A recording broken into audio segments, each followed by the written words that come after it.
Bah aujourd'hui, un poids lourd. Ouais, parce que ça aussi j'en rêvais.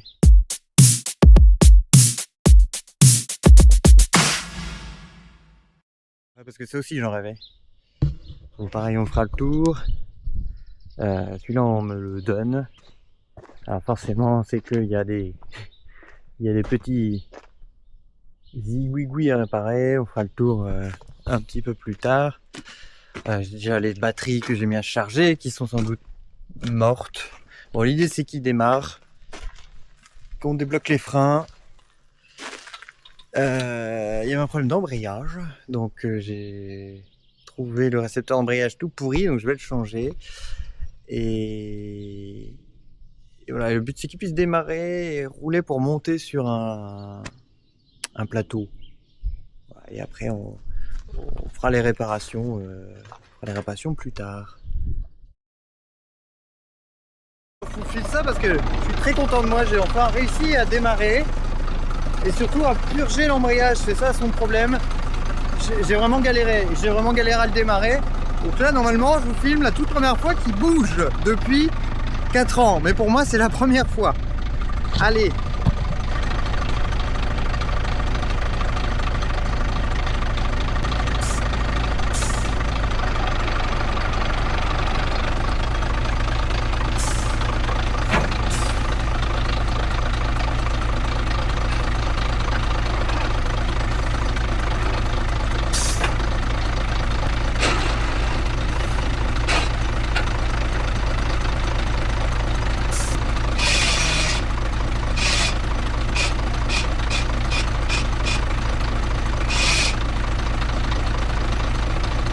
Pas débrayer. Si je pense que c'est la bonne, j'avais mal remis le récepteur d'embrayage, il appuyait pas dans la fourchette. Donc là la pédale a une sensation normale, je viens de réussir à le démarrer. Putain, j'espère que c'est bon là, ça fait depuis 3 heures que je suis dessus.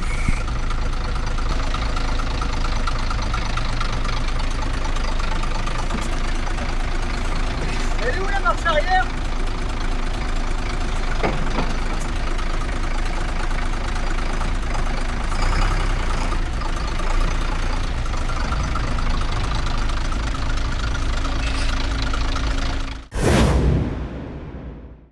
Et bah aujourd'hui c'est le jour J de D-Day.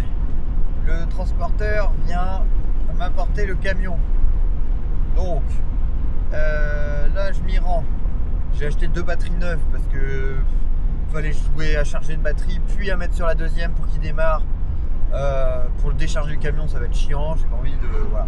Puis de toute façon je vais l'utiliser le camion. Donc je vais changer les 2 batteries avant de le démarrer et puis d'aller le placer au bord de la route. Ce sera plus simple que d'aller dans la cour de ferme, de manœuvrer, de gna gna gna avec son porte-char. Donc voilà. Si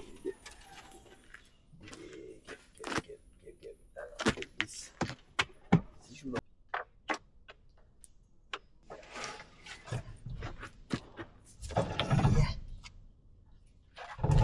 Oh.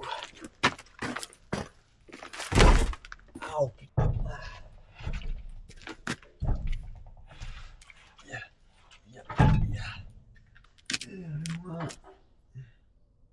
Couché, pas bouger, hein.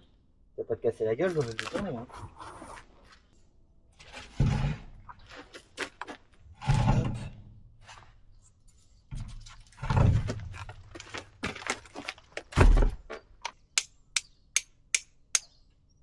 Ça arrive la croûte. Oh putain la guêpe, oh laissez m'allumer là.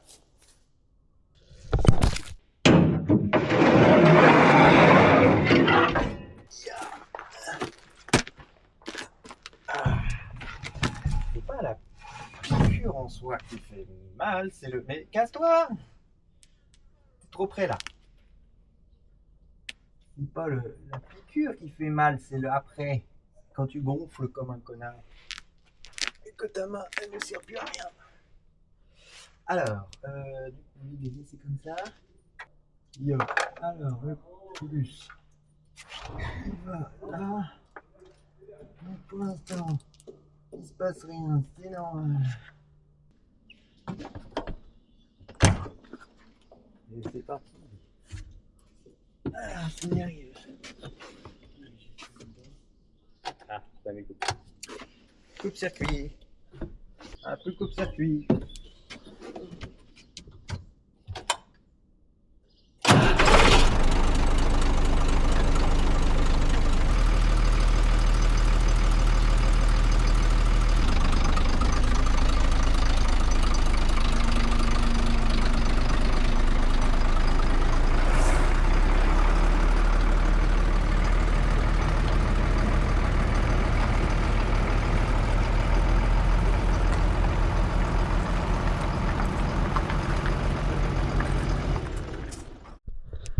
Un sifflement souffle loin. Ah oui. Le voilà. Voilà le transporteur. Et c'est parti. On se met en place pour la manœuvre. Yeah. Ce doux sifflement. Hop. Voilà.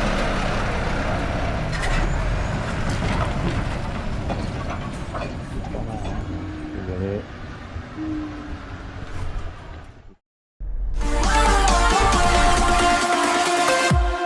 L'aube se lève sur l'acier. La campagne, ça vous gagne.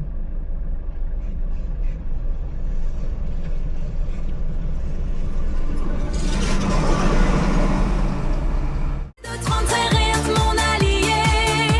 La puissance simple et sans effort. Dans la tempête, mon plus grand port. Avec ma grue, je touche le ciel. Une robustesse, un rêve réel.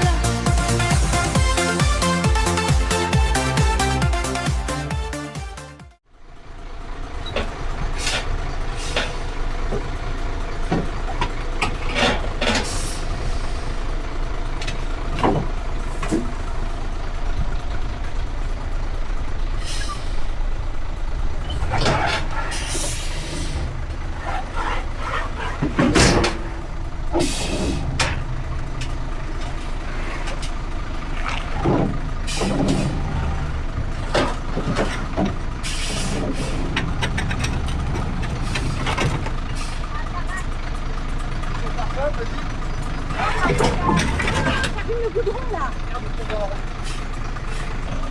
De l'autre côté, c'est pas moins grave.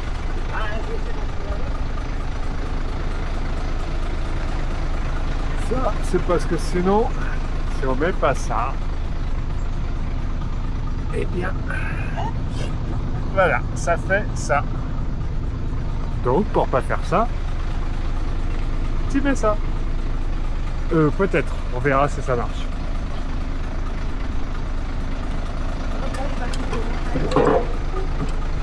Pourquoi tu veux qu'il coupe au montage? Je donne les explications. Ah, c'est mieux. Ça va passer là. Ça va passer. Attends, je vais les replacer. D'abord, c'est pas grave. Avance un chouïa.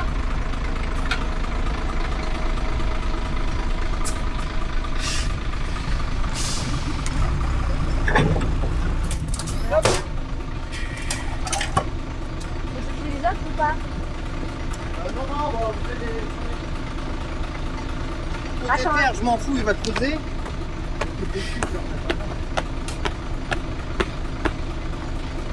Vas-y.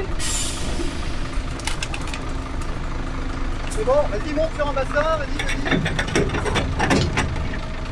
Pas mal. De l'autre côté, c'est de l'autre côté.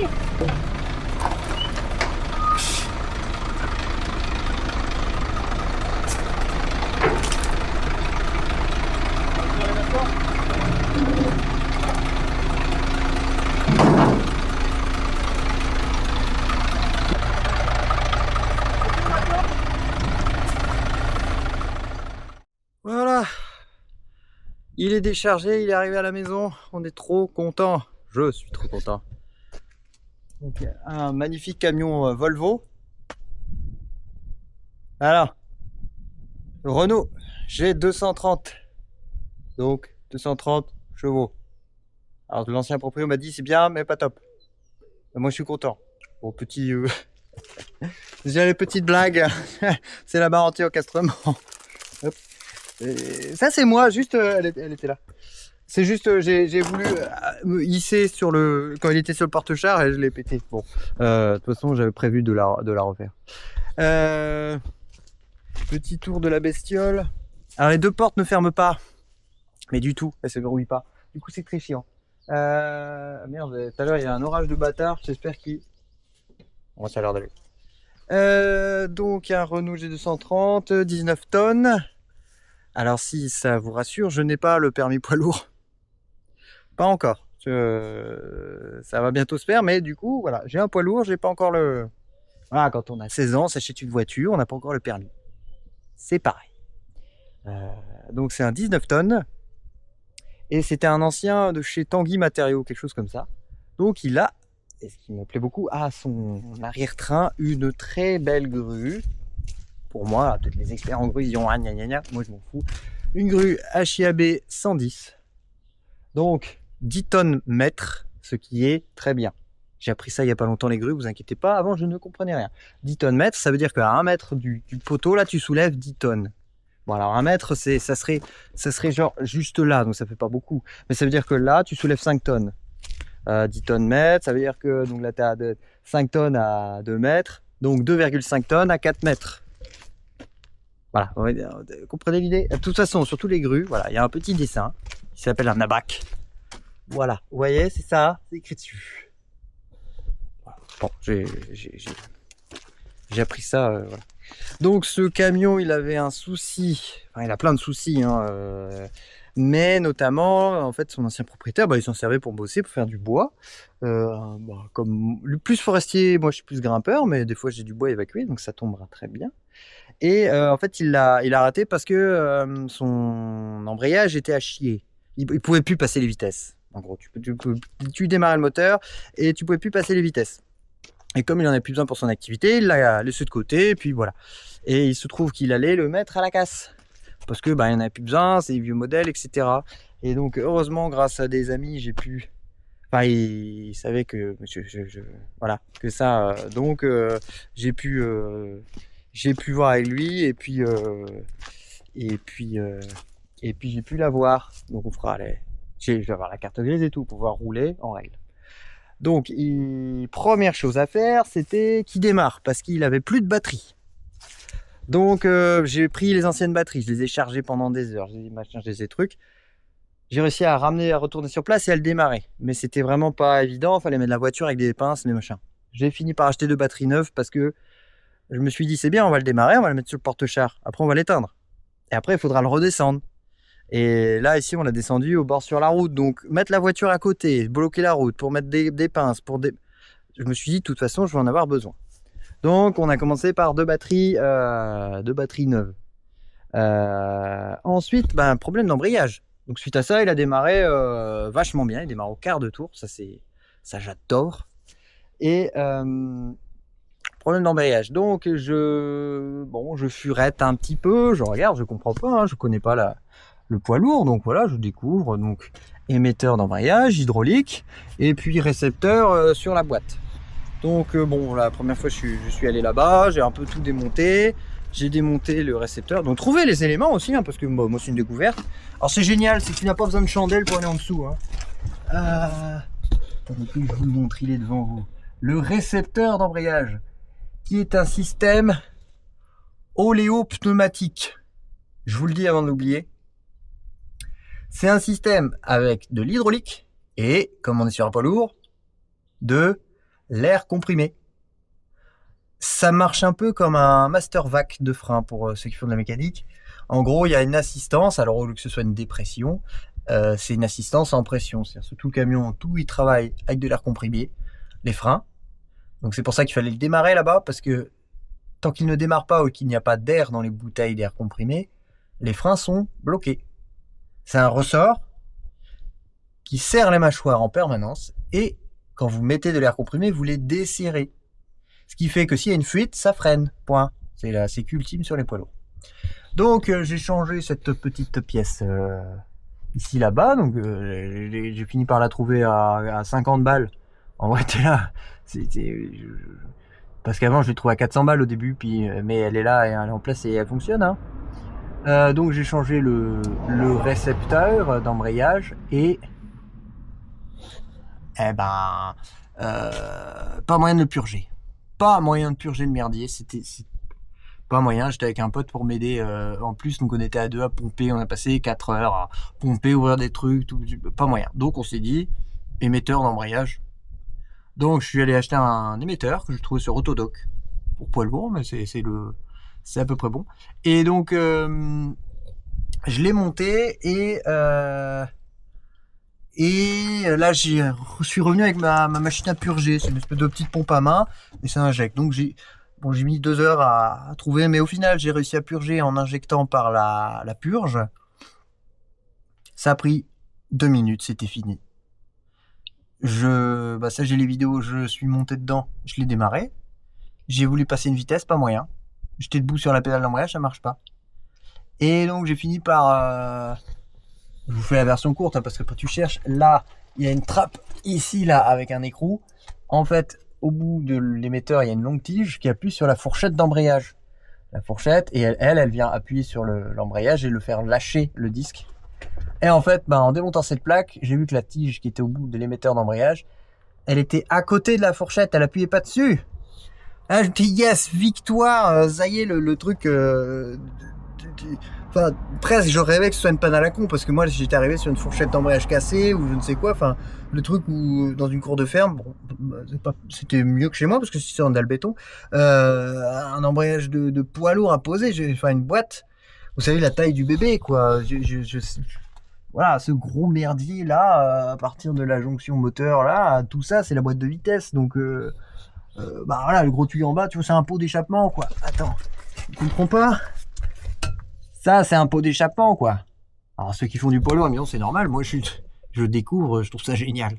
Je trouve ça génial. Ça y est, enfin, on se fout pas de ta gueule, là. On se fout pas de ta gueule. Donc, remis ça en place, et là, il a démarré. J'ai pu faire ses premiers mètres avec. Et la première fois que je conduisais un poids lourd, non, une des premières fois. Je conduis parfois celui de mon collègue sur terrain privé pour l'avancer d'un mètre ou deux. Ah bon, moi c'est déjà ma première expérience, ça fait toujours plaisir. Donc il a pu avancer, j'ai pu mettre la prise de force et replier la grue qui était dépliée depuis 4 ans. Donc j'espère que les vérins, il y en a peut-être un qui est un peu piqué, on verra. Il y aura sans doute des joints de vérin. Je sais pas si je les ferai ceux-là où je démontrerai les vérins, je les emmènerai entiers à réparer parce que vu la taille des bazars là, avec ma clé à griffe de 10 mètres de long, je suis même pas sûr qu'elle soit assez grosse pour choper la culasse.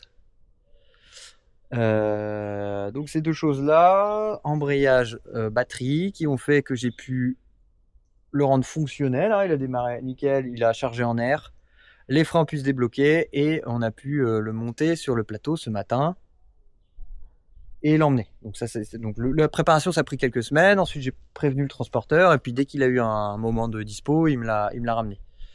Donc je le remercie encore. Ça c'est chouette parce que c'est lui qui me ramène tout mes conneries, c'est génial. Ensuite, donc les points positifs, il roule, voilà.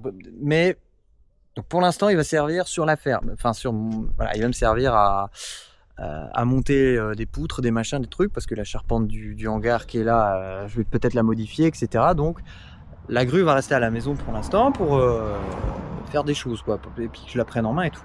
Maintenant, pour qu'il roule, il y a beaucoup de taf. De toute façon, voilà, pour le rendre impeccable, nickel. Donc, il y a les 2 portes qui ne ferment pas à clé. Enfin, qui ferment pas à clé, limite, ça je m'en fous. Les 2 portes ne claquent pas. Donc, voilà.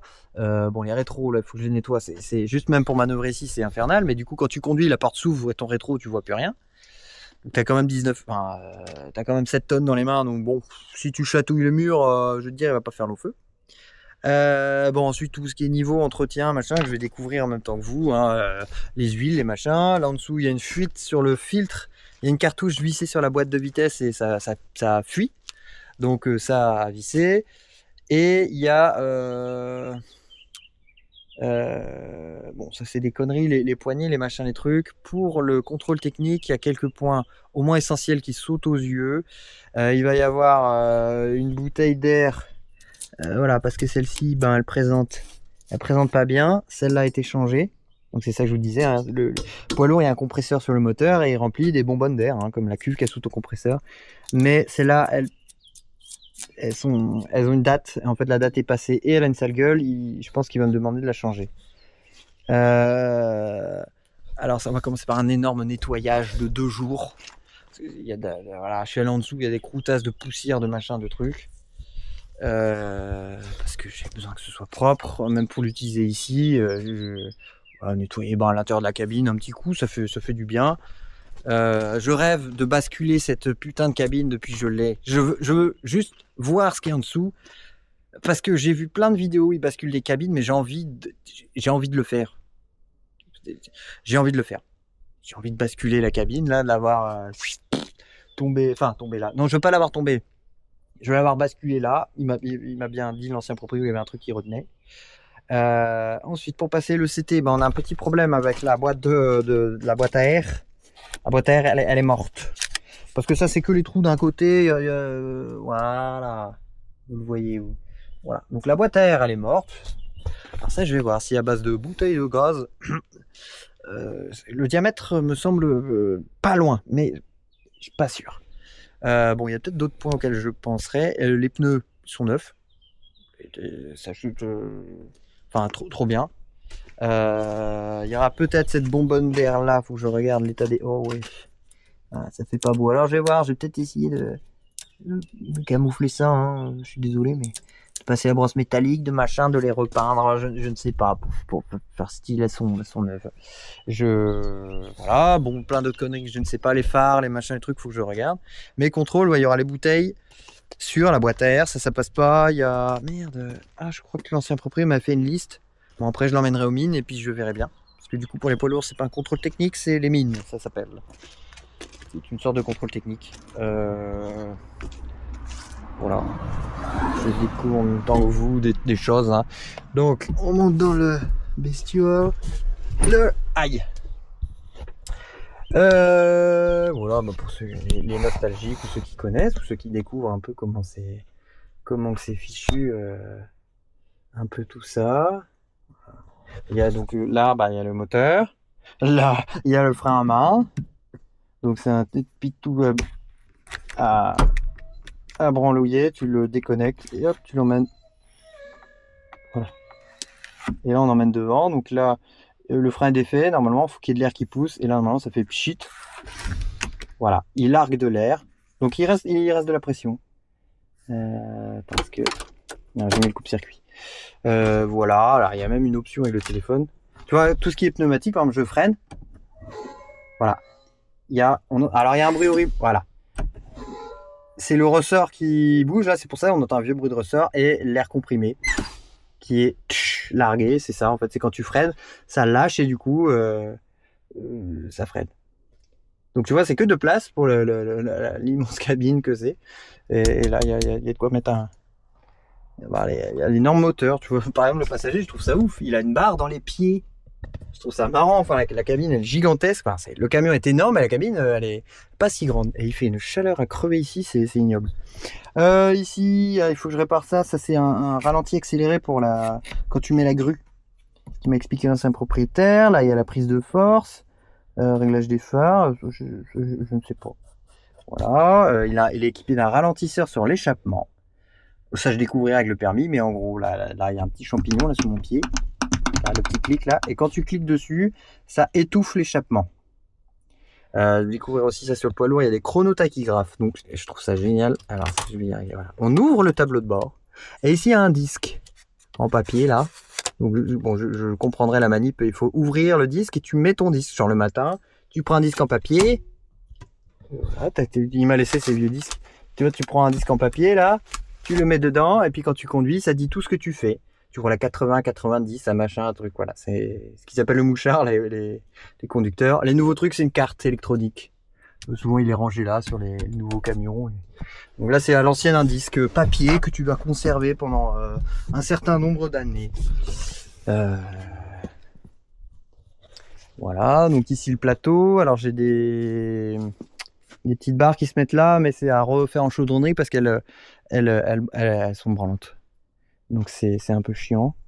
Voilà, un peu de rouille partout, un coup de cosmétique aussi, mais voilà, ce genre de rouille là. Le châssis c'est pareil. La grue, alors elle a bien fonctionné, il faudra remettre un petit coup de WD-40. Et la grue, regarde, oh, de l'huile, dégueulasse. Donc, il y a une fuite quelque part. On adore, hein. Je pense qu'il y a une fuite, je pense, sur ce vérin-là.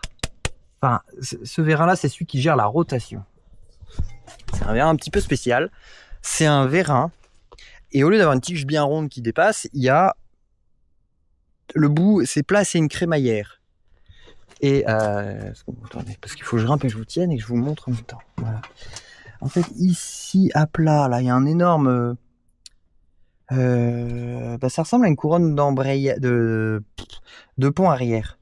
Le grand disque, il y a un grand disque cranté avec les grands, on va dire, vers le haut. Ici, il y a une crémaillère, et donc vous avez il me faut mes deux mains. Hein. Vous avez le disque et la crémaillère qui est poussée par le vérin qui fait tourner toute la grue. Et donc ce vérin là, il est fait en sorte que quand il y a un côté qui tient, il y a un côté qui pousse et gna gna gna, comme ça il a de la force. Donc mais je ne comprends pas comment le démonter, je vois pas les boulonnageries. Voilà, on a ah non, c'est cool, il bougeait un peu mais ça va. Parce qu'on a les pieds ici qui nous ont fait chier pour descendre, c'était une horreur parce qu'ils se plantaient dans le sol, donc on a mis des bastings sous les roues. Mais bon, ça l'a fait. Ah, je viens de voir qu'il y a un crochet de remorquage. Donc il est remorquant, hein, parce que le but pour l'instant, je n'ai pas le permis, mais je veux passer le permis C et après le permis CE.